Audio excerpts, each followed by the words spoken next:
PriestKings of Gor. Chapter 1. The Fair of Ankara. I, Tarl Cabot, formerly of Earth, am one who is known to the PriestKings of Gor. It came about late in the month of Ankara, in the year 1011-7, from the founding of the city of Ar, that I came to the hall of the Priest-Kings in the Sadar Mountains on the planet Gor, or counter-Earth. I had arrived 4 days before on Tarnbak at the black palisade that encircles the dreaded Sadar.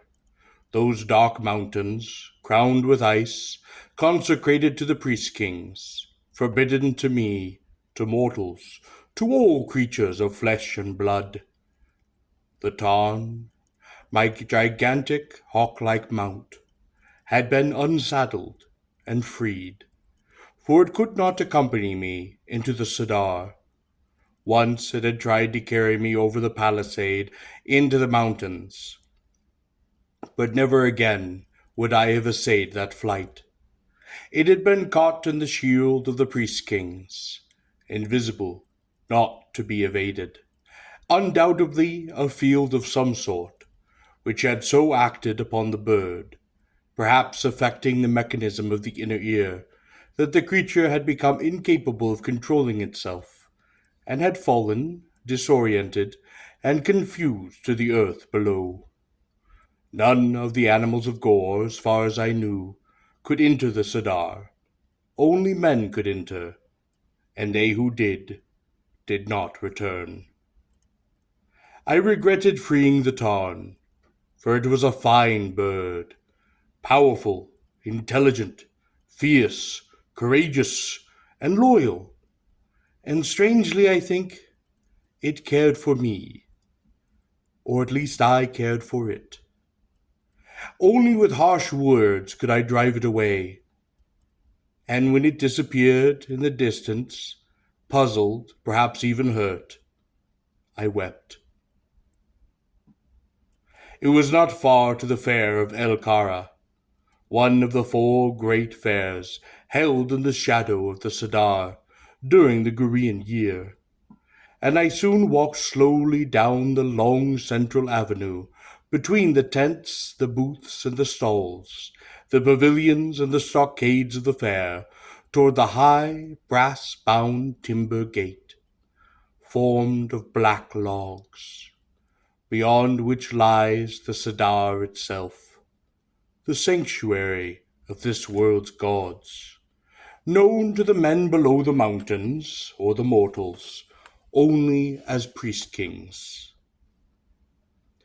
I would stop briefly at the fair, for I must purchase food for the journey into the Sadar, and I must entrust a leather-bound package to some member of the caste of scribes, a package which contained an account of what occurred at the city of Tharna in the past months. It was a short history of events, which I thought should be recorded. I wished that I had longer to visit the fair, for on one another occasion at another time I should have sought eager to examine its wares, drink at its taverns, talk with its merchants, and attend its contests. For these fairs are free ground for the many competitive hostile Gorian cities, and provides almost the sole opportunity for the citizens of these various cities to meet peaceably one with the other.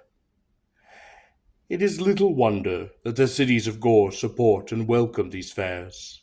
Sometimes they provide a common ground on which territorial and commercial disputes may be amicably resolved without any loss of honor. Palatinaries of warring cities have apparently met by accident among these silken pavilions. Further, members of the caste, such as the physicians and the builders, use these fairs for the dissemination of information and techniques among all their caste brothers, as is prescribed in their codes, in spite of the fact that their representative cities might be hostile. And as might be expected, members of the caste of scribes gather here to enter into disputes and examine and trade in manuscripts. My small friend, Torm of Koraba, of the caste of the scribes, had been to the fairs 4 times in his life. He informed me that in this time he had refuted 708 scribes from over 57 cities.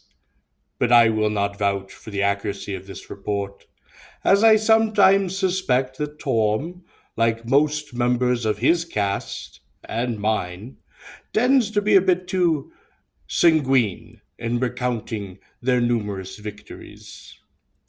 Moreover, I have never been too clear as to the grounds on which the disputes of scribes are to be adjudicated, and it is not too frequently that both disputants leave the field, each fully convinced that he was the best of the contest. In differences among members of my own caste, that of the warriors, it is much easier to tell who has carried the day, for the defeated one often lies wounded or slain at the victor's feet. In the contest of scribes, on the other hand, the blood that is spilled is invisible, and the valiant foemen retire in good order, reviling their enemies, and recouping their forces for the next day's campaign. I do not hold this against the contests of scribes, rather I commend it to the members of my town caste. I miss Storm, and I wondered if I would ever see him again, bounding about exhorting the authors of his dusty scrolls, knocking the inkwell from his desk with an imperial sweep of his blue robe, leaping on the table in bird-like fury, denouncing one scribe or another for independently rediscovering an idea that had already appeared in a century-old manuscript, known to Torm, of course, but not to the luckless scribe in question. Rubbing his nose, shivering, leaping down to thrust his feet against the ever-present, overloaded charcoal brazier that invariably burned under his table amid the litter of his scraps and parchments, regardless of whatever the outside temperature might truly be. I suppose Torm might be anywhere, for those of Koraba had been scattered by the priest-kings. I would not search the fair for him, nor if he were here would I make my presence known, for by the will of the priest-kings, no 2 men of Koraba might stand together, and I had no wish to jeopardize the little scribe. Gor would be the poorer were it not for his furious eccentrics. The counter-earth would simply not be the same without the belligerent, exasperated little Torm. I smiled to myself. If I should meet him, I knew he would thrust himself upon me, and insist upon taking into the Sadar, though he would know it would mean his death, and I would have to bundle him up in his blue robes, hurl him into a rain-barrel, and make my escape. Perhaps it would be safer to drop him into a well. Torm had stumbled into more than one well in his life, and no one who knew him would think it strange to find him sputtering about at the bottom of one. The fairs, incidentally, are governed by merchant law, and supported by booth rents and taxes levied upon the items exchanged. The commercial facilities of these fairs, from money changing to general banking, are the finest I know of on Gor, save those in the Ars Street of coins. Letters of credit are accepted, loans negotiated, though often at usurious rates. With that seems a reckless indifference. Yet perhaps this is not so puzzling, for the Gorean cities will, within their own laws, enforce the merchant law when pertinent, even against their own citizens. If they did not, of course, the fairs would be closed to the citizens of that city. The contests I mentioned which take place at the fairs are, as would be expected, peaceable, or it should say at least do not involve contests of arms. Indeed, it is considered a crime against the priest-kings to bloody one's weapon at the fairs. The priest-kings, I might note, seem to be more tolerant of bloodshed in other localities. Contests of arms, fought to the death, whereas they may not take place at the fairs, are not unknown upon Gor, and are popular in many cities. Contests of this sort must often involve criminals and impoverished soldiers of fortune. They offer prizes of amnesty or gold and are customarily sponsored by rich men to win the approval of the populace of their cities. Sometimes these men are merchants who wish thereby to secure the goodwill for their products. Sometimes they are practitioners of law who hope to sway the votes of the jurymen.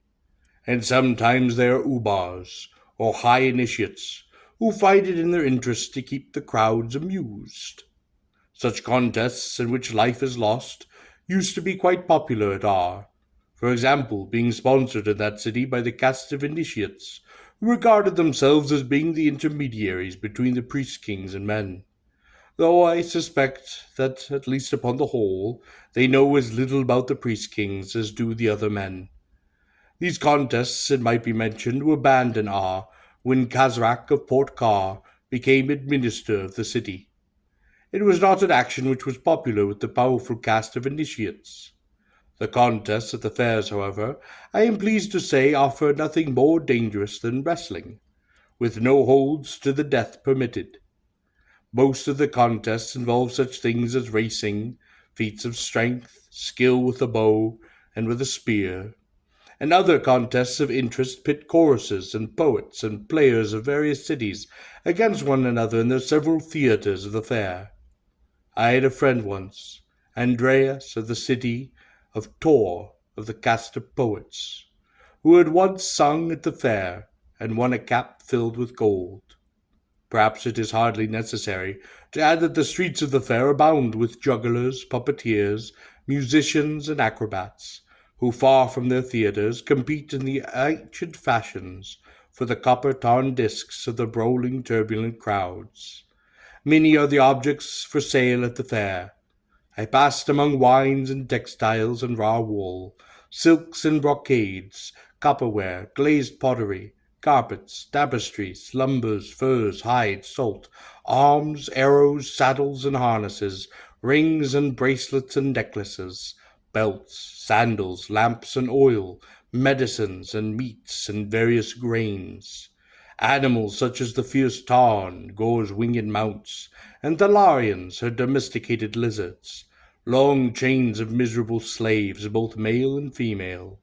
Although no one may be enslaved at the fair, slaves may be bought and sold within its precincts.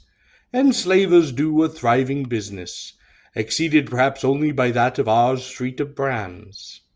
The reason for this is not simply that there is a fine market for such wares, since men from various cities pass freely to and fro at the fair, but that each Korean, whether male or female, is expected to see the Sadar Mountains, in honor of the priest kings, at least once in their life, prior to his 25th year. Accordingly, the pirates and outlaws, who beset the trade routes to ambush and attack the caravans upon their way to the fair, if successful, often have more than inanimate metals and clothes to award their vicious labors. This pilgrimage to the Sadar, enjoyed by the priest kings according to the caste of the initiates, undoubtedly plays its roles in the distribution of beauty among the hostile cities of Gor, whereas the males who accompany a caravan are often killed in its defense or driven off. This fate, fortunate or not, is seldom that of the caravan's women. It will be their sad lot to be stripped and fitted with the collars and chains of the slave girl, and forced to follow the wagons on foot to the fair. Or if the caravan's Thalarians have been killed or driven off, they will carry its goods upon their backs. Thus one practical effect of the edict of the priest kings is that each Korean girl must at least once in her life leave her walls and take a very serious risk of becoming a slave, perhaps the prize of a pirate or an outlaw. The expeditions sent out from the cities are of course extremely well guarded, but pirates and outlaws too can band together into large numbers, and sometimes even more dangerously, one city's warriors and force will prey upon another city's caravans. This, incidentally, is one of the most frequent causes of war among these cities. The fact that warriors of one city sometimes wear the insignia of cities hostile to their own when they make these attacks, further compounds the suspicion and internecine strife which afflictions of the Gorian cities. These chains of reflections was occasioned upon my mind by sight of some men of Port Car, a savage coastal city upon the Tumba Gulf, who were displaying a sullen chain of 20 freshly branded girls. Many of them were beautiful. They were from the island city of Kos, and had undoubtedly been captured at sea, their vessel burned and sunk. Their considerable charms were fully revealed to the eye of the appraising buyers who passed down the line. These girls were chained throat to throat, their wrists locked behind the small of their backs with slave bracelets, and they knelt in the customary position of the pleasure slave. When a possible buyer would stop in front of one of the bearded scoundrels from Port Car would poke her with a slave whip. She would lift her head and numbly repeat the ritual phrase of an inspected slave girl, "Buy me, master." They had thought to come to the Sadar as free women, discharging their obligation to the priest-kings. Now they would leave as slave girls. I turned away, for my business was with the priest-kings of Gor. Indeed, I had come to the Sadar to encounter the fabled priest-kings, whose incomparable power so inextricably influences the destinies of the cities and men's of this counter-earth. It is said that the priest-kings know whatever transpires upon their world, and that the mere lifting of their hand can summon all the power of the universe. I myself had seen the power of the priest-kings, and knew that such beings must exist. I myself had travelled in a ship of the priest-kings, which had twice carried me to this world. I had seen their power so subtly exercised as to alter the movements of a compass needle, so grossly demonstrated as to destroy a city, leaving behind not even the stones of what had once been a dwelling place of men. It is said that neither the physical intricacies of the cosmos nor the emotions of the human beings are beyond the scope of their power, that the feelings of men and the motions of atoms and the stars are as one to them, that they can control the very forces of gravity, and invisibly sway the hearts of the human beings. But of this latter claim I wonder, for once on the road to Korobar, my city, I met one who had been a messenger of the priest-kings, one who had been capable of disobeying them, and one from the shards of whose burnt and blasted skull I had removed a handful of golden wire. He had been destroyed by priest-kings, as casually as one might jerk loose the thong of a saddle. He had disobeyed what he had been destroyed, immediately and with a grotesque dispatch. But the important thing was, I told myself, that he had disobeyed, and that he could disobey, that he had been able to disobey, and to choose the ignominious death he knew would follow. He had won his freedom through it, though it had, as the Greens say, led him to the cities of dust, where I think not even the priest-kings care to follow. He had, as a man, lifted his fist against the might of the priest-kings, so he had died, defiantly, though horribly, and with great nobility. I am of the caste of warriors. It is in our code that the only death fit for a man is that within battle, but I can no longer believe that this is true. For men I met once upon the road of Korobar died well, and taught me that all wisdom and truth does not lie in my own codes. My business with the priest-kings was simple, as are most matters of honor and of blood. For some reason unbeknownst to me, they had destroyed my city Korobar. They had scattered its peoples. I have been unable to learn the fate of my father, my friends, my warrior companions, or my beloved Talina, she who was the daughter of Marlinus, who had once been Ubar of Ar, my sweet, fierce, wild, gentle, savage, beautiful love. She who is my free companion, my Talina, forever the Ubara of my heart. She who burns forever in that sweet, lonely darkness of my dreams. Yes, yes, I have business with the priest-kings.